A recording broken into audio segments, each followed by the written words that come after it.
এই দৃশ্যগুলোই যদি মন ভালো না করে তাহলে আর কোনো কিছুই করবে না। আজ আপনাদের নিয়ে যাচ্ছি নাসিরনগর থেকে চাতলপাড় নৌকায় করে। নমস্কার বন্ধুরা, আমি আরজে রাহুল। আজ শুরু করছি এক অসাধারণ গ্রাম বাংলার ভ্রমণ ব্লগ। সকাল 9:10 ডাকবাংলো ঘাট থেকে নৌকায় উঠলাম। হাওয়ারের স্পর্শ, নদীর ঢেউ, মনটা একদম ফ্রেশ। চারপাশে ধানক্ষেত, বর্ষার পানি নামার পর কুচুরি পানা জমে আছে, তবু এই গ্রামের সৌন্দর্য অপরূপ। নদীতে হাঁস দল বেঁধে চলেছে, ছোট ছোট ছেলেরা নৌকা চালাচ্ছে। ওয়াও, এই দৃশ্য শহরে পাওয়া যায় কি? 40 মিনিট পর পৌঁছালাম বলাকুট বাজার। 10 মিনিট অপেক্ষা, তারপর আবার যাত্রা। এক এক জায়গায় যাত্রী উঠানামা করছে, আর আমি শুধু প্রকৃতি দেখেই মুগ্ধ। 2 ঘন্টা 30 মিনিট পর পৌঁছে গেলাম চাতলপাড় লঞ্চ ঘাটে।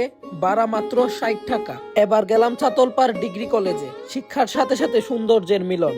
তারপর গেলাম ওয়াজি উদ্দিন উচ্চ বিদ্যালয় ও বন্যার আশ্রয় কেন্দ্রে। 2020-21 সালেই তৈরি, কিন্তু কত সুন্দর।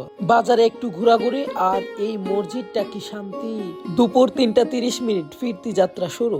নৌকা, গাড়ি আর গাড়ি। গ্রামের রাস্তা আর উন্নয়নের কাজ চোখে পড়ে। নৌকায় সময় বেশি, টাকা কম। গাড়িতে সময় কম, টাকা বেশি। পুরো ট্রিপে খরচ মাত্র 85 টাকা। এটাই আমার প্রিয় নাসিরনগর উপজেলা। সরল মানুষ, সুন্দর প্রকৃতি। ভালো না লেগে উপায় আছে?